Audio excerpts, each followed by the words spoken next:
लकडाउनमा घरभित्र बसिरहनुभएका श्रोताहरूको निम्ति आज एउटा प्रेम कथा लिएर आएको छु तपाईँहरूको समक्षमा। कालेबुङ कञ्चन नोबेल्टीको रूपाली पर्दाभित्र हाम्रो एउटा छुट्टै परिवार थियो। दिलीप कुमार, देवानन्द, राजेश खन्ना, अमिताभ, शम्मी कपुर, शशि कपुर, ऋषि कपुर आदि। उनीहरू दुःखमा पर्दा आँसु बहाउँथ्यौँ हामी, खुसीमा सुसिली मार्दै थप्पडी मार्थ्यौँ। उनीहरू जस्तै हुन खोज्थ्यौँ हामी हरेक क्षेत्रमा। उनीहरू जस्तै गाउँथ्यौँ, उनीहरू जस्तै लाउँथ्यौँ, उनीहरू जस्तै नाच्थ्यौँ। हाम्रा दुश्मनहरू थिए प्रेम चोपडा, अमरीश पुरी, अमजद खान, प्राण, रञ्जित आदि। उनीहरूले कुटाइ खाँदा कति रमाउँथ्यौँ कति।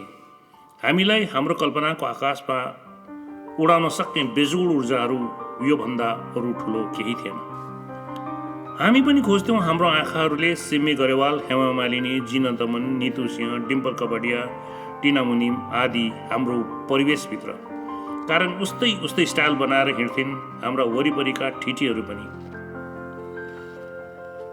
हाम्रा सपनाहरू सजीव बनाइदिन खोज्ने ती कञ्चन नोबेल्टी सिनेमाहरू छैनन् कतै, तर सम्झनाहरू आलो छ हिजोका स्वर्णिम दिनहरूको।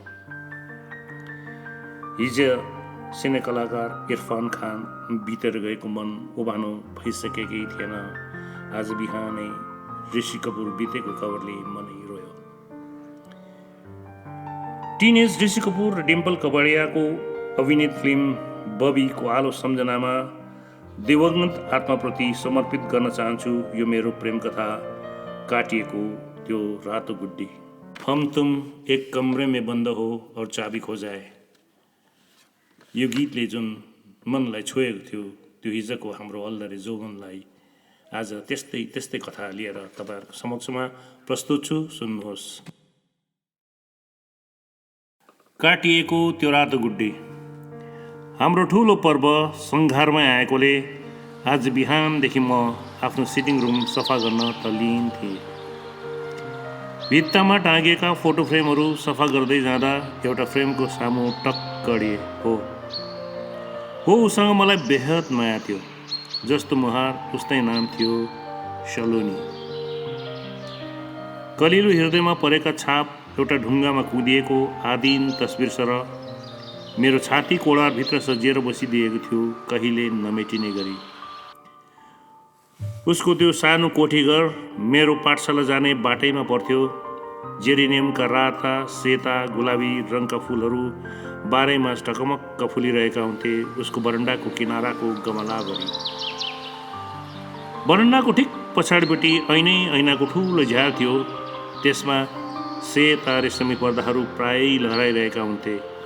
उसको हँसिलो मुहार, जेरिनियमका फुलहरू र त्यस ऐनाको झ्यालमा टाँगिएको सेतो पर्दाले त्यो सानो कोठीघरको सुन्दरतामा आफ्नो भूमिका निष्ठापूर्वक निभाएका थिए। आज यतिका दिनहरू बितेर जाँदा पनि मलाई आभास भइरहेछ मेरो चाहना, मेरो सपना, म हुनुको अर्थ नै उमा सीमित थिएछ। कुनै किन हो हिजो आज पनि उसको सम्झना मात्रले पनि मेरो अन्तर्मनमा बिथोन बज्छ। उसका उन्मादित चञ्चल आँखाहरू र उम्रँदै गरेको यौवन यो बुढो भैँसलाई नजरअन्दाज गर्दै कहिलेकाहीँ रातको शून्यतामा मेरो मनको लहरसितै नाच्ने गर्छ। ऊ छैन मसित, तरै पनि मेरा आँखाहरूले खोजिरहन्छन् मरुमा देखिएको मरिचिका झैँ उसको तस्बिर अनि भन्ने गर्छ यी आँखाहरूले मेरो मनलाई सुटुक्कै, ऊ मेरै हो, केवल मेरै। सलोनीको अनि मेरो परिवारमा एउटा घनिष्ठता थियो। दुःख सुख बाँड्न कहिलेकाहीँ हामी एकअर्काको घरमा आउजाउ गर्थ्यौँ। ईदको पर्वमा उसको परिवारलाई हामी निम्त्याउँथ्यौँ। क्रिसमसका बेलामा हामीहरू उनीहरूको घरमा जान्थ्यौँ। बडा दिनदेखि नयाँ सालसम्म प्राय म उसैको घरमा हुन्थेँ, उसितै गिर्जाघर जान्थेँ। ऊ गिर्जाघरभित्र प्रार्थना गर्न पस्थी, म आँगनमा उसलाई कुरिरहन्थेँ। गिर्जाघरभित्र बजेको त्यो पियानोको धुन र उसका धार्मिक गीतहरू आज पनि जब जब त्यो बाटो भएर म हिँड्ने गर्छु मेरो कानमा बज्न थाल्छ। मुखाग्र ती गीतहरूसित मेरा ओठहरू चल्न थाल्छन्। उसको घरमा 3 प्राणीहरू थिए, ऊ, उसका बुबा र मुमा। बुबा कतै परदेशतिर काम गर्थे, बेला बेलामा घर आउँथे अनि पाठशालामा हिउँदोको लामो बिदाको दिनहरूमा आमा छोरी बुवासित घुम्न बाहिर कतै न कतै जान्थे। ती बिदाका दिनहरूमा मेरो घर आँगनदेखि देखिने टाढा टाढाका अग्ला अग्ला पहाडहरूलाई जसरी सेताम्मे हिउँले ढाक्थे, त्यसरी नै उसको अनुपस्थितिमा मेरो मन तुषारोले ड्याम्मै ढाके जस्तो लाग्थ्यो। अनि म हिउँदो पछिको वसन्तको प्रतीक्षामा रहन्थेँ सधैँ। हिउँदोको बिदापछि घर फर्कँदा उसले सधैँ एउटा न एउटा चिनो लिएर आउँथे अनि सुटुक्कै कसैले नदेखिने गरी मलाई दिन्थे। म उसको घरमा कहिलेदेखि जान थालेको हुँ निर्दिष्ट मलाई थाहा भएन। हामी दुवैको कस्तो सम्बन्ध हो त्यो पनि अनभिज्ञ थिए, कारण जब जब म उसलाई भेट्थेँ मेरो भावनात्मक मनका कुराहरू मनमै रहन्थे। उसको सामु मेरो मनका चाहनाहरू प्रकट गर्न म समर्थ थिएँ। उसका भावनाहरूलाई चोट पुर्याएर हाम्रो प्रगाढ सम्बन्धलाई बिगार्न म कदापि चाहन्नथे। सायद अल्लरे जौवनको त्यो वैशमा प्रत्येक सम्भ्रान्त युवाहरूको मन यस्तै हुँदो हो। एक दिनको कुरो हो। त्यसबेला म कलेजको तेस्रो वर्षमा अध्ययनरत छात्र थिएँ। ऊ आइएससी परीक्षाको लागि तयारी गर्दै थिए। आइतबारको दिन थियो। मलाई उसले सँगै गिर्जाघर जाने आग्रह गरी। म पनि तम तयार भएर उसँगै त्यो डाँडाको सानो गिर्जाघरतर्फ लागेँ। पारी देखिने निला पहाडहरूमा भर्खरै हिमपात हुन लागेको थियो। गिर्जाको प्राङ्गणभरि रङ्गी बिरङ्गी कसमस फुलहरू ढकमक्क फुलेका थिए। ऊ गिर्जाघरभित्र प्रार्थना गर्न पसी म शरद ऋतुको मन्द हावामा बजारतर्फबाट निलाकाश ओढाइएका गुड्डीका दाउ पेज हेर्नमा मस्त थिए। गिर्जाघरभित्रबाट आएका पियानोको धुन र गीतहरूमा मेरो मन रोमाञ्चित बनी नाचिरहेथ्यो। यतिकैमा अघिसम्म त्यो खुल्ला आकाशमा उडिरहेको रातो गुड्डी काटिएर फर्लक फर्लक फर्लक पल्टन्दै मेरो पाउमा आई खस्यो। त्यो गुड्डी टिपेर जसै म छेउमा खेलिरहेको भुर्राभुरीहरूलाई दिउँ भनेर यताउति नजर दौडाउँदै थिए, ऊ प्रार्थना सिद्ध्याएर भिडसँगै मेरो सामु दौडन्दै आई अनि त्यो रातो गुड्डी खोसेर आफ्नो छातीमा टाँसी। उसले पहिरेको त्यो सेतो स्वेटर, हलुका रङको निलो फुल स्कर्ट, रातो गुड्डी र हँसिलो मुहार मेरो अन्तर्मनले खिचेको जीवनको अन्तिम तस्बिर थियो, जो आजीवन मेरो मुटुको एल्बममा मुस्कुराइरह्यो। त्यस गुड्डीलाई पछ्याउँदै आउने धेरै फुच्चा टिटाहरूले दिदी त्यो गुड्डी दिनुहोस् न, दिदी त्यो गुड्डी दिनुहोस् न भन्दै बिन्ती गरे। तर हाँस्दै त्यो गुड्डी कसैलाई नदिकन उसले आफ्नो छातीमा टाँसेर राखी, मानौ त्यो रातो गुड्डी उसको जन्मदिनमा पाएको कुनै अमूल्य उपहार थियो। त्यस दिन ऊ एकदमै खुसी देखिन्थे। हामी दुवै गिर्जाघरबाट सरासर फर्केर आयौँ। उसको मुखमा कतै बाहिर गएकोले घरमा कोही थिएनन्। उसले मलाई आफ्नो बेडरुममै लिएर गई। छेउैमा रहेको ऐना भएको ठुलो दराज खोलेर त्यो रातो गुड्डी सम्हालेर राखी अनि मलाई उसकै बिछौनामा बस्ने आग्रह गर्दै चौकामा चिया बनाउन लागि। चौकाबाट फर्केर आउँदा एउटा सेतो प्याला पिरिज ट्रेमा सजाएर मेरो सामु आई अनि बिस्तारै प्याला पिरिज उठाएर उसको कोमल ओठ राख्दै त्यस चियामा पहिलो उसले जुठो हाली र हाँस्दै मतर्फ बढाई। मैले त्यो चियाको चुस्की लिँदै त्यही ट्रेमा सम्हालेर राखिदिएँ। हठात मैले उसलाई आफ्नो अङ्गालोमा लिएर उसको ती कोमल होठहरूमा मुहाई खाइदिएँ। ऊ निर्विरोध मेरो आजसम्मको अव्यक्त पवित्र प्रेमका चुम्बनहरूलाई स्वीकार गरिरहेका थिए। उसका बन्द आँखा र खुल्ला होठहरूमा म स्वप्निल संसारमा उड्दै थिएँ। आजसम्म प्रस्फुटित हुन नसकेका मनका प्रेमका उद्गारहरू सललल बग्न खोजिरहेथ्यो उन्मादित उसको न्यानो अङ्गालोमा। उसको बिछौनामा पल्टेर उसैको सुवासित कुमारी शरीरमा मेरो पौरस्ताको आधिपत्य जमाउन खोजिरहेथे। ऊ बाघको पन्जामा परेको निरीह मृग चाहिँ अस्त व्यस्त छटपटिरहेकी थिए मेरो कसिलो बहुपासमा। यतिकैमा ढप्काइ मात्र राखेको उसको बेडरुमको दरवाजा एकाएक हत्तै खुल्यो। उसको मुमाको नजर अस्त व्यस्त अवस्थामा रहेको हामी दुवैमाथि पर्यो। म बरफभित्र जमिएको मान्छे जस्तै भए। उसले आफूलाई सम्हाल्ने कुनै मौका नै पाइन। हाम्रो हालत देखेर उसको मुमा एकछिन स्तब्ध बनिन् अनि डाँको छोडेर रुन थालिन्। म त्यहाँबाट भाग्न सिवाय कुनै उपाय थिएन। चुपचाप निस्केर बजारतर्फ लागे। त्यो अनुहार लिएर घर जाने ममा कुनै आँटै थिएन। बेलुकी पख डराउँदै घर फर्के। त्यस्तो केही चालचुल थिएन। आफ्नो कमरा थुनेर म रोइरहे, आफैलाई कोसिरहे अबेर रातसम्म। त्यसपश्चात मेरो सलोनीको घरमा जाने कुनै आँटै भएन। उसको घरको ढोका सदाको निम्ति मेरो लागि बन्द भयो। यो घटनापछि सलोनीमाथि के बित्यो त्यो मलाई कहिले थाहा हुन सकेन। सलोनीको आइएससी परीक्षा तुरियो। उनीहरू त्यो सानो कोठीघर बेचेर मसुरीतर्फ बसाइ सरेको खबर पनि सुन्नमा आयो। कारण उसको पिताको सौरुवा पनि उतै भएछ। मलाई उसित एकपल्ट भेट्ने प्रगाढ इच्छा हुँदाहुँदै पनि भेट्नै सकिएन। रङ्गीन जेरेनियमका ती फुलहरू, त्यो रेशमी पर्दा र सानो सुन्दर कोठीघर बिक्री हुनुमा मुख्य भूमिका मेरै रहेको थियो। त्यस दिनको घटनाको ज्ञान म, सलोनी र उसको मुमा, हामी 3 प्राणीहरू माझ मात्र सीमित रह्यो। मेरो चोखो प्रेमको प्रस्ताव सलोनीको सामु राख्न अघि नै उसको मुमाको सामु मेरो शिर सदाको निम्ति ढल्यो। मेरा सपनाहरू फुटेर सलोनीका बेडरुमका च्यादरभरि सरबस्टिएका थिए। सायद उसलाई जीवनभर यसले सताइरह्यो। कलेजको अध्ययन तुरिएर केही वर्ष सिक्किमतिर गुरुबाउ गर्न हिँडे म। फेरि पछिबाट आफ्नै छेउछाउ सरकारी जागिर पाएर यतै जीवन धान्नमा व्यस्त रहेँ। बडा दिन आउँदा सम्झनामा उसको हँसिलो मुहारले खिजाउने गर्थ्यो। लालुपाते र हरिया धुपीहरूमाझ म उसलाई खोजिरहन्थेँ। गिर्जाको घन्टीको आवाजसँगै मेरो मनभित्र उराटको आँधी उठ्थ्यो। अचम्म लाग्थ्यो एउटै कुरोमा, ऊ गएदेखि मेरो रुख मनमा फेरि कहिले हरियाली छाउन सकेन। कति भुल्न खोज्थे उसलाई, कति मन बलाउन चाहन्थे अरूमै, तर उसका जग्गा हृदयमा कसैले ओगट्न सकेन। बेवास्ता रहन्थे कुनै केटीहरूको चाहनामा म। न मलाई कसैले लोभ्याउन सक्थे, न कुनै पराई स्त्रीको सम्पर्कमै आउन सक्थे। मान्छेको बस्तीमा अमान्छे भएर एक्लो बाँचेको थिएँ म पनि। सलोनीले सपरिवार घर छाडेर गएको 5-6 वर्ष बितिसकेको थियो। छुट्टीको दिनको एक अपराह्न थियो। म एउटा अङ्ग्रेजी उपन्यास तुर्याउनमा लीन थिएँ। पोस्टम्यान आएर हातमा एउटा रजिस्टर पत्र थमाइदियो।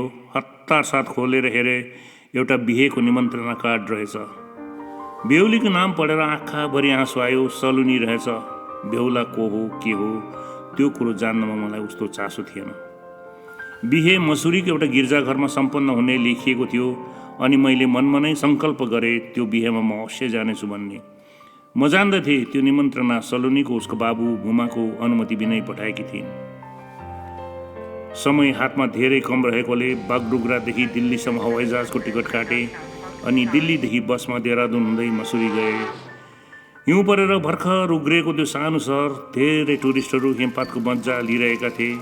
सफा फराकिलो बाटो, सहरकै बिचमा क्याबल कार चलामान थियो। साँच्चै मनमा नै सोचे स्विजरल्यान्ड यस्तै होला। हिउँ परेकोले धेरै टुरिस्टहरू आउँदा रहेछन्। होटल पाउन हम्मे पर्यो। एउटा सानो साँघुरो होटल भेटे। एन केन प्रकारमा रात त्यहीँ बिताउने निश्चय गरे। भोलिपल्ट विवाहको दिन समयमै गिर्जाघर खोजेर पुगे। साह्रै ठुलो भिड थिएन। त्यस भिडमा म सबैभन्दा पछाडि उभिए। बाइबलका गीतहरू गाइए, प्रार्थना गरिए। विवाहको अन्तिम रीत हुनै लागेको थियो। सलोनीको सेतो पहिरनमा परिजस्तै सजिएको देखे। मेरो अन्धो प्रेमको आँखा उस्तो हो वा साँच्चै हो, उसको मलिन अनुहारमा त्यो पुरानो मुस्कान कतै थिएन। ग्रहण लागेको उसको अनुहारले मलाई नै खोजिरहेको कता कता भान भइरहेको थियो मलाई। अघिदेखि पछिल्लो लहरमा उभिएर सलोनीदेखि ओझेलिँदै बसेको मेरा नयन एकाएक उसँग जुझ्न गयो। उसको मुहार धपक्क बल्यो एकैछिनको लागि। त्यो मुस्कान उसको मलिन अनुहारमा देखा परेर फेरि विलीन भयो। उनीहरूको रस्म रिवाज मुताबिक बेहुलाले औँठी पहिराइदिँदै थियो सलोनीको औँलामा। ऊ भने आँखाबाट बर्र आँसु झारेर रुन थाली। उसका आँखाहरू निर्नमेष मलाई नै हेरिरहेका थिए। म पनि आँसु थाम्न नसकेर रुमालले आँखा पुछ्दै कसैले चाल नपाउने गरी बाहिर निस्के। उसका आँखाहरूबाट झरेका ती आँसुका थोपाहरू कदाचित खुसीका थिएनन्। गिर्जाघरदेखि बाहिर प्राङ्गणमा बेहुला र बेहुलीको निम्ति गाडी सजाएर राखिएको थियो। गाडीको अघिल्तिर लेखिएको थियो जस्ट म्यारिड। मैले आफूसित लिएर गएको एउटा तिब्बती कार्पेट चालकको हातमा थमाउँदै बेहुलीलाई सुम्पिदिने आग्रह गरी अनि आफू अति नै व्यस्त रहेको झुटो कुरा गर्दै आफ्नो होटलतर्फ लागे। त्यस पश्चात देहरादून दिल्ली हुँदै रेलबाट आफ्नो घर कालेबुङ फर्के। बाटाभरि हजारौँ प्रश्नका उर्लन्द बाढहरूले मलाई मेरो छातीमा हिर्काइरहे। मसित कुनै पनि जवाब थिएन। म मौन रहे, कारण मेरो अर्को कुनै विकल्प पनि थिएन। समय बित्दै गयो। विस्मृतिको धुलोभित्र सबै यादहरू पुरिँदै गए। घाउमा लागेको खाटोहरू सुकेर उप्केर दागै नदेखिने गरी निको भइसकेको थियो। मैले दाम्पत्य जीवनमा प्रवेश गरिसकेको धेरै भइसकेको थियो। मेरी जेठी छोरीको विवाह हुँदा मात्र थाहा लाग्यो समय कति वेगसँग दौडाउँदो रहेछ। काला कपालहरू पनि तुसारो लागेको जस्तै सेतिँदै थिए। कालो रङ पोतेर कति ढाक्न खोज्दा पनि ऐनाले जिस्काइरहन्थ्यो। उमेरले पल्टा खाएको कुरा ढाँटेर पनि नढाँटिने भइसकेको थियो। एक बेलुकी आफ्नो दफ्तरबाट लखतारान भएर घर फर्केको थिएँ। दैलैबाट श्रीमती मुस्कुराउँदै भनी, अमेरिकाबाट तपाईँको एउटा पार्सल आएको छ है। अचम्म लाग्यो। मलाई पार्सल पठाउने अमेरिकाको को हुन सक्छ? सायद मेरो श्रीमतीले ठट्टा गरेकी होली भन्ठानेर कानमा हावै दिइन एकछिन त। तर कुरो साँचो रहेछ।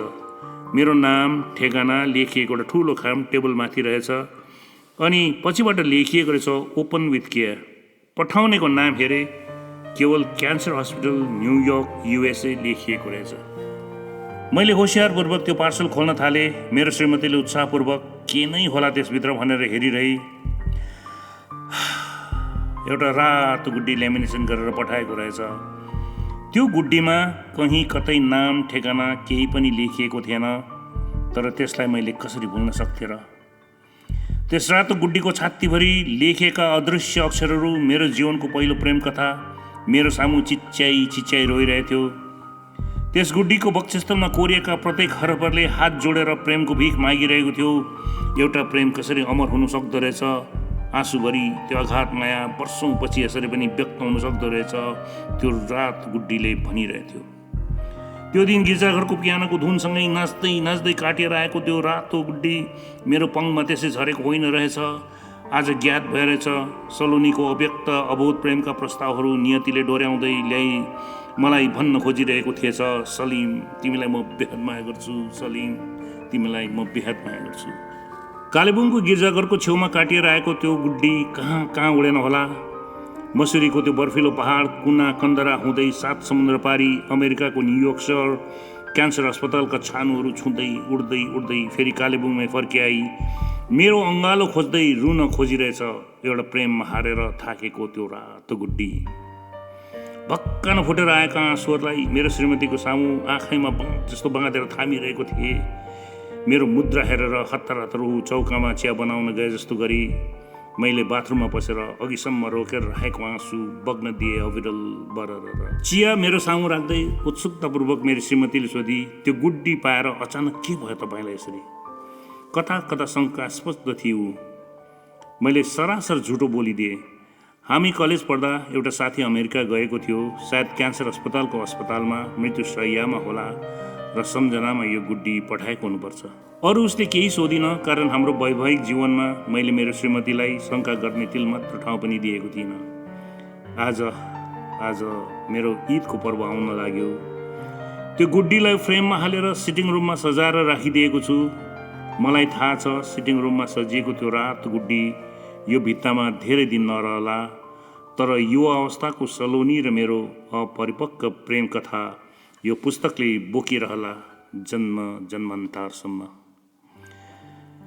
यसैले अब म सबै काम धन्दा छोडेर यो कथा लेख्न बसे, काटिएको त्यो रातो गुड्डी।